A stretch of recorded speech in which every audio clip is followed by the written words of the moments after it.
32. Loading na eh. Wala naman eh. Kaya nga sir, wala kang problema sa ginawa ko.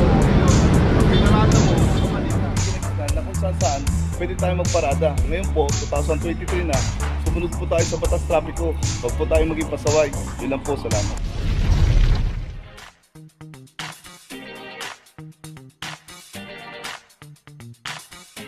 Papajo TV! Dito may isang Montero.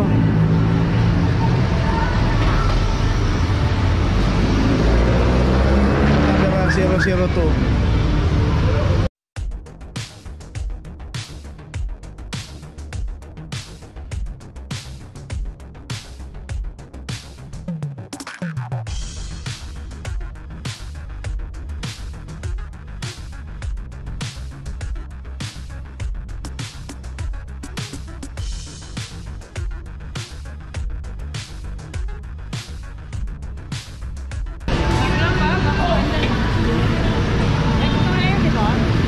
Soler.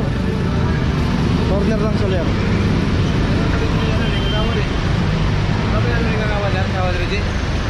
Sabi niya team leader sir. Saan? Ayun o. Ano nga ba?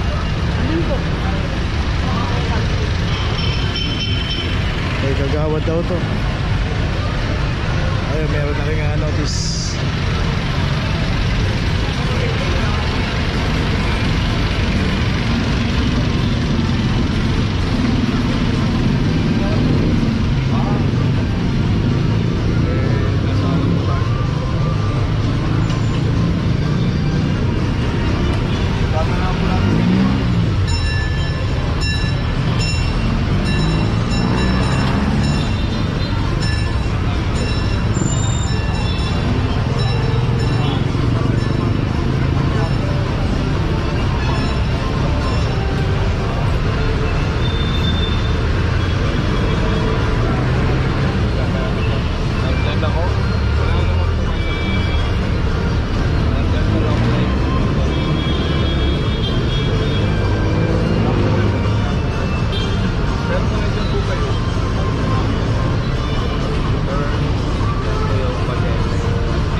Location natin sa Silencio Street, corner Sosiego. Dito isang delivery truck, isang Isuzu Elf. At ito wala rin driver dito.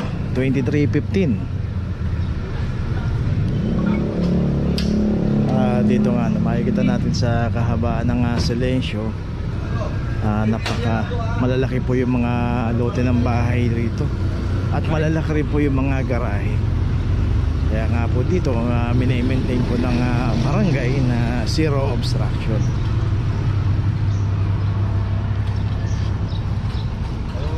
Silencio. Kalimutan mo na, Papsa. Silencio Sosiego. Dito yung isang Nissan.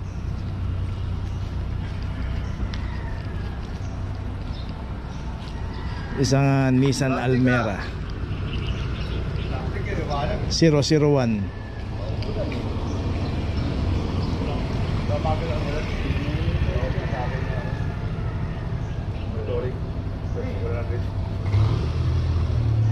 So dapat pagka meron tayong garahe, ipasok na po natin. At dito nga rin meron po kasing isang condominium dito sa Sosiego. At dati nga po nung nag-ooperation dito, simula ng nag-ooperation dito, marami pong nakaparada rito. Ang nangyari po, dahil nga karamihan pumaparada rito, galing dyan sa may kondo. So yun, medyo umiwas na silang pumarada rito. Pero ngayon medyo meron pa rin pailan-ilan. Okay, tuloy na po tayo. Dito ngayon tayo Rizal Avenue, corner CM Recto.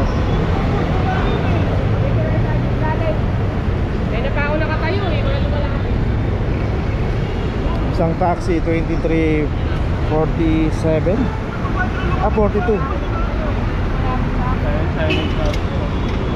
Loading na eh. Okay, no, ayun loading and unloading saka no parking and clamping zone. Dalawang signage. Ha? Isa ko si Pato. Ay, sabi ko yung leader, tawagan mo. Maraming ano dyan. Babae, bagay po si babae. Sino mga matanda pa? Ayun yung babae yun. Matanda pa. Sino ka yung leader mo?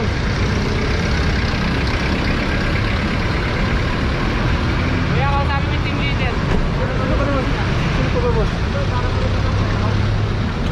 Okay, ito may notice na yung taxi. Yun nga, hindi lang naiayos ni Kuya yung pagparada niya kasi merong ano yan? Okay, naayos lang mabuti para ano.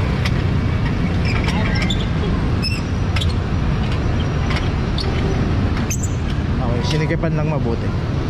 So yun nga, dapat pag meron tayo ibababa, kagaya na sinabi niya, tinulungan niya lang daw kasi may mga bagahe, pero dapat iayos natin yung pagkakaparada. So yun sa Philippine Rabbit, pwede natin ipasok ng bahagya ron kasi malaki naman yung space nila ron. At dito kasi kung sino po talaga yung aabutan at na-tsempuhan, yan po talaga mga nangyayari dyan.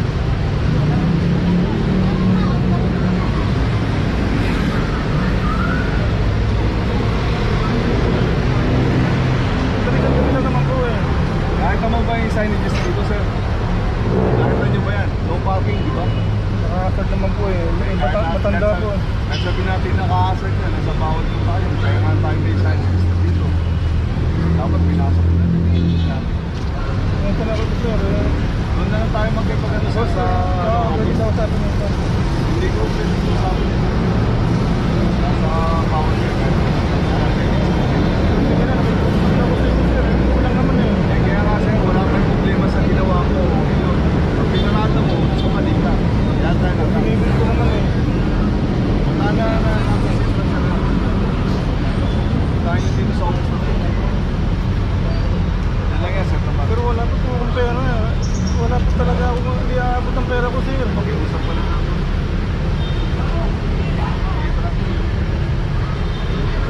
Mag-iusap lang po ako sir.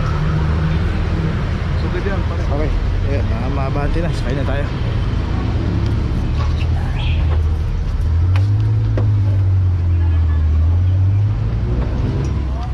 Okay, location natin Samar Street, corner Mindanao Avenue. Dito nga one side parking lang ang pinapairal dito. At ito yung nakita natin mga nakaparada rito, dyan lang pwede pumarada. At yung pinaradahan ng Toyota Vios dito ba 002. Tayo sa ordinansa rito ng barangay. Complain area. Hindi, barangay complaint. Kasi one side ano sila rito.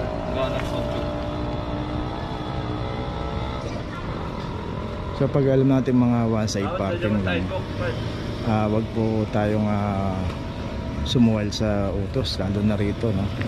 Mismong barangay ang nagpapatupad dito ng one side parking. At pasalamat tayo, meron pang one side parking. Kasi sa iba nga kahit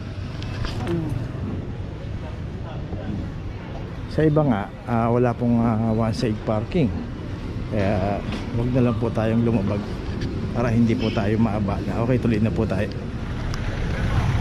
Location natin Figueroa Street, corner San Anton. At dito naman yung isang Toyota Land Cruiser, dito nakaparada sa may tapat ng simbahan Our Lady of Loreto. 2352. Dito po kasi sa kahaba ng Figueras, hindi po pay parking to sa tapat po ng simbahan to. At kung paparada tayo at magtatagal tayo, hanap na lang po natin ng mga pay parking. Marami po rito, lalakad lang tayo ng konti. Ayun, diretsuin po natin yan papunta ng Earnshaw. Tapos yung sa may tapat ng Lianas, yung Efoxon, pay parking din po yung both side. Doon kahit magtagal po tayo at magbayad lang tayo ng parking, pa-issue tayo ng ticket. Pero pagka dito po tayo pumarada, inabutan tayo, walang driver. Yan, kagaya po nito. Isang Land Cruiser, matik na po yan. Ano yung naitip? Okay, ito may notice na, tuloy na po tayo. Okay, nandito na ngayon tayo sa opisina ng clamping sa impounding dito sa Central.